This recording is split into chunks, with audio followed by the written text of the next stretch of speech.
Un peu de la même façon que nul n'est censé ignorer la loi, bah, je trouve que nul n'est censé ignorer l'état de son pays. Quand on a la chance d'habiter une maison confortable, étanche, chauffée, et qu'à 6-7 ans, on s'aperçoit que bah, son meilleur pote, bah, c'est pas la même chose.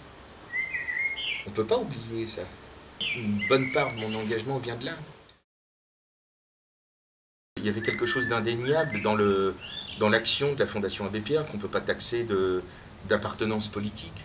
C'est une fondation voilà, qui s'occupe des gens les plus démunis dans notre pays. Bon, ben voilà, ça n'a pas de couleur politique. C'est une conscience en marche et en colère, si on fait référence au fameux scolaire de l'Abbé Pierre. Cet homme était en guerre contre la misère.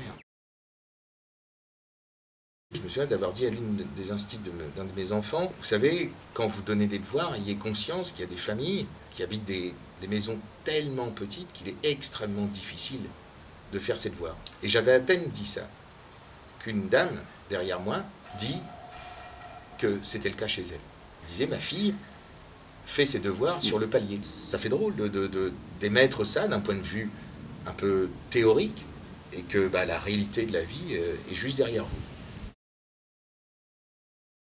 Mais à un moment donné, une fondation seule, aussi puissante qu'elle soit, aussi motivée qu'elle soit dans ses combats, ne peut pas se passer d'un relais politique.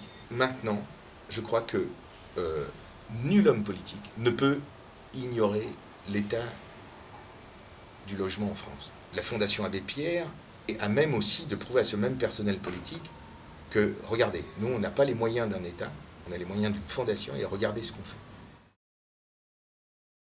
On imagine par exemple qu'il y a une pétition qui rassemble 3,5 millions de signatures sur le mal-logement. Je pense que ça pourrait mettre ce problème au cœur d'une campagne électorale. Plus il y aura de citoyens qui se sentiront concernés par ce problème et qui voudront peser, plus il y a de chances que effectivement ce problème soit au cœur des préoccupations de ceux qui vont briguer quelques mandats dans les mois à venir ou les années à venir.